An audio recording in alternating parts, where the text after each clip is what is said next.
So Chapter 3 talks about reliability, and this is one of 3 chapters that will talk about different ways that we can evaluate how well assessment is conducted, put together, and help us to choose maybe the right assessment to use. And so this is the chief chapter outcome that you'll learn about in this chapter. So you'll learn about the different types of reliability, and I will be introducing one that's not in the textbook. You'll be able to look at evidence collected and be able to choose the best type of evidence for the particular type of assessment that you may be using. So Chapter 3, like I said, focuses on reliability.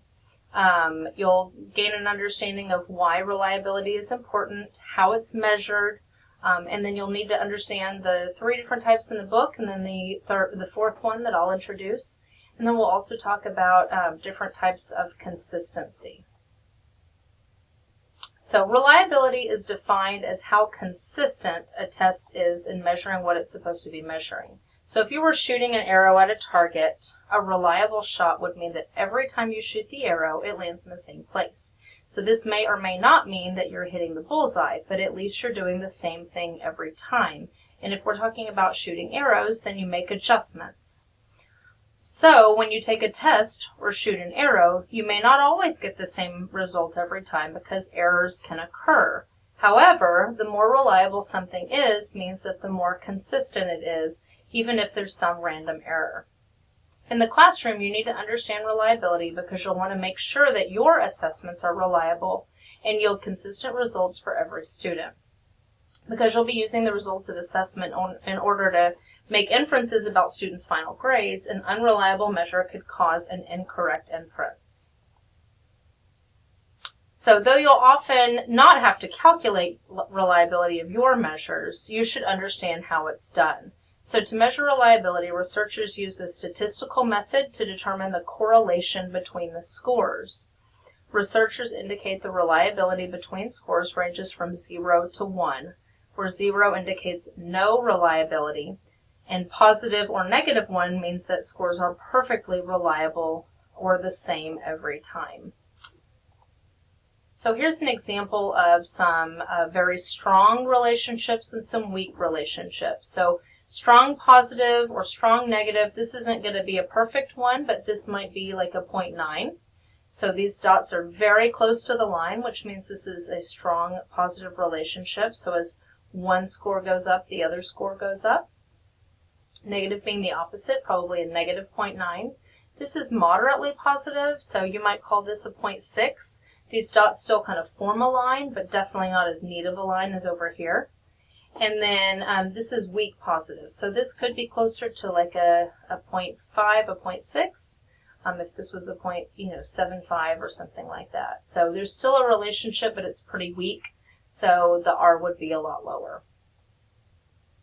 And then here's an example of like how we often see reliability reported if it's not in the graph form. So in this survey, it was asked to university students or people in the community about to try to find out what might correlate with what. So you can see a lot of these are very weak, the strongest being not the ones because that's perceived quality compared to perceived quality, so of course that'll be high. But the strongest correlations are these 0.6 ones, which are still what we call moderate, not strong. But the 0.2s probably wouldn't even form a line at all. So the special characteristics of the university was pretty correlated to perceived quality.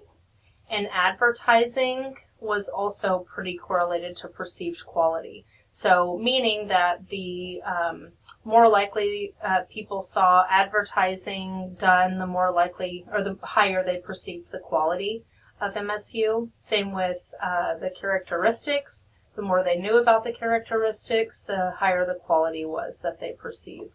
So this is kind of what it would look like on a correlation table. So why is it important? It helps us to know how well a test is measuring what it says it should be. So coefficients greater to +1 are going to be greater reliability. Classroom tests should be reliable indicators. And then if you're looking at standardized tests, it's going to help you to understand and read and interpret the information on those tests, and then be able to share it with parents when they come in and ask how their child did. So there are 4 types of reliability that you should focus on in this course in your teaching.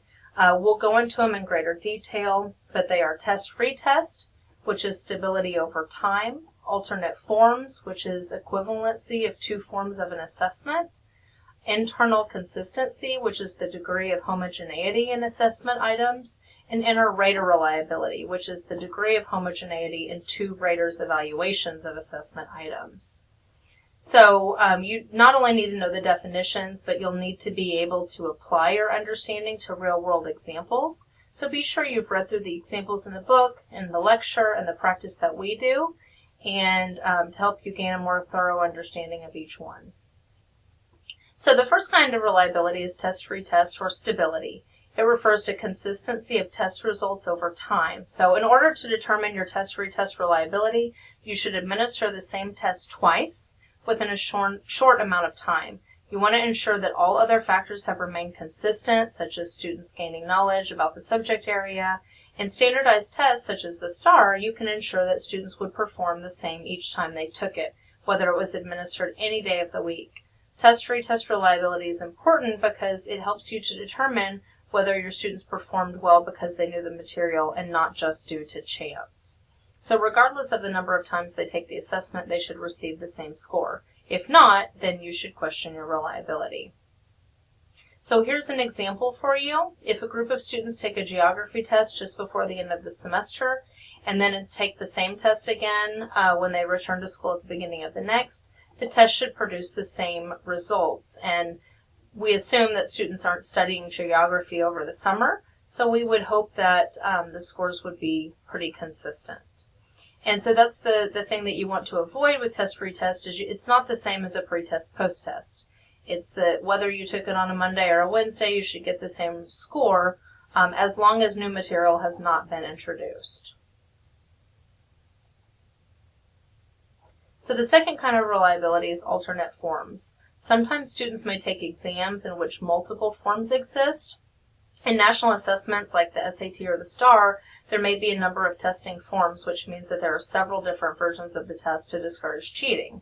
So as a classroom teacher, you're not likely to administer alternate forms for your own created test because of the difficulty of ensuring the alternate form's reliability. You want to make sure that the different forms of a test measure the same thing so that all students have an equal chance of performing the same regardless of the actual form that they receive. So in order to determine alternative forms reliability, you need to administer 2 forms to the same group of students. Then you calculate the coefficient between the students' responses to each assessment. If you calculate a reliability coefficient close to 1, then you'll know that the 2 forms are highly reliable. If not, you should suspect a problem with your 2 forms and consider that students may have a chance at performing better on one rather than the other. So here's an example for alternate forms. If memory was tested through the learning of a list of words, follow-up testing should use a different list of words of equivalent difficulty. Again, you just have to ensure that the difficulty of the 2 is equivalent. If the same list of words were used on the second test, scores would be inflated due to the subject's prior knowledge of the words. And then the correlation of scores on pairs of alternate forms for the same examinees provides another measure of consistency. And we'll talk more about this in a few chapters when we talk about pre-test and post-test and ways to ensure that this practice type of effect does not occur. So the last type of reliability, the third type of reliability. So the third type of reliability is internal consistency. In this type of reliability, you want to ensure that each item you've created that measures a particular concept does in fact measure that concept. So because you may want to assess students' understanding of adding fractions, you'd want to have multiple problems to determine whether or not they can successfully add the fractions.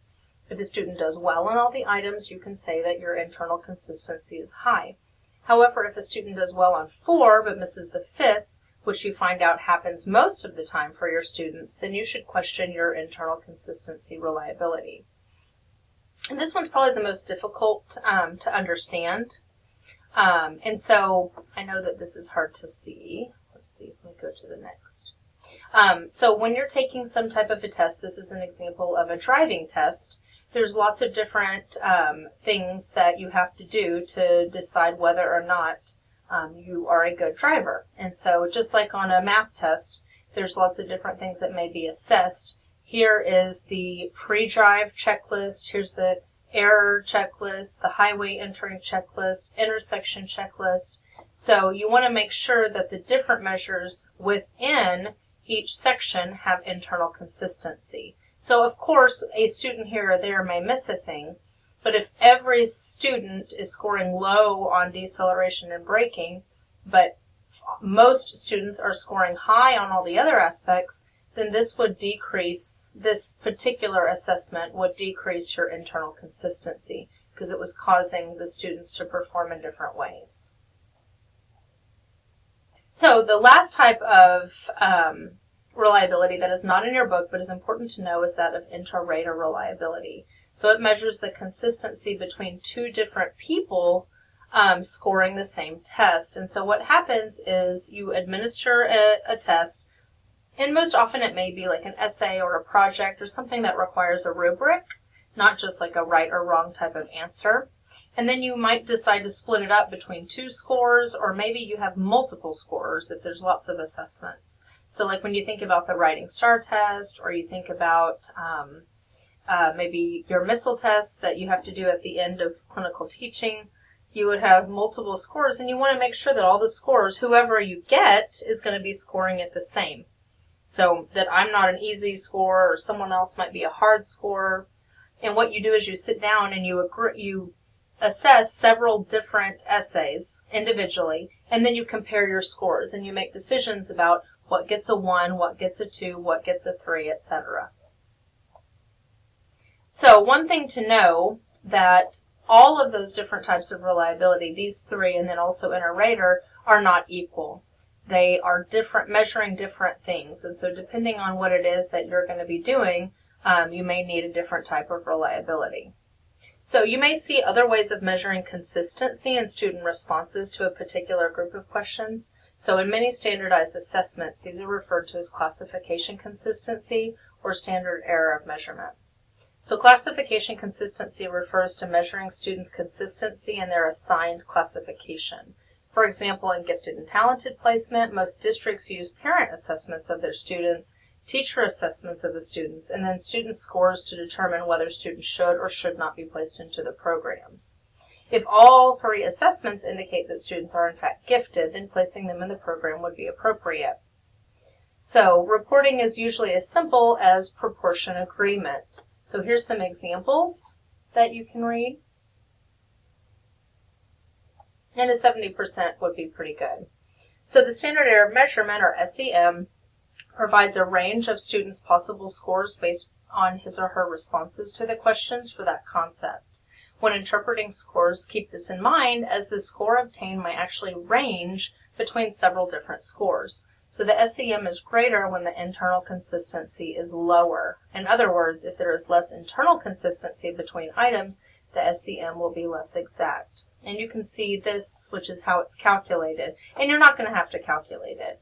But here's an example. So again, the SEM is the range that they suspect the student score to be. So I think this is probably a better example. So on the reading test, which may be comprised of several different types of questions, the score that they calculated for the student based on the average response is here where this little dot is. This is called a box and whiskers plot. But these whiskers are pretty long, which means the confidence, the belief that the student score is here, is less confident than, say, for example, spelling. So even though this is a low score, the student consistently scored low, and they feel pretty confident that this is a score. You can see here on social studies, which is comprised of lots of different kind of subject areas, the confidence interval is pretty wide. And that is probably indicative of the subject, which could be history or economics or culture or that type of thing. So the higher or wider the confidence interval, the lower your internal consistency reliability will be. So there's several factors that influence SEM. kind of that I just talked about. And it helps you to understand so that you can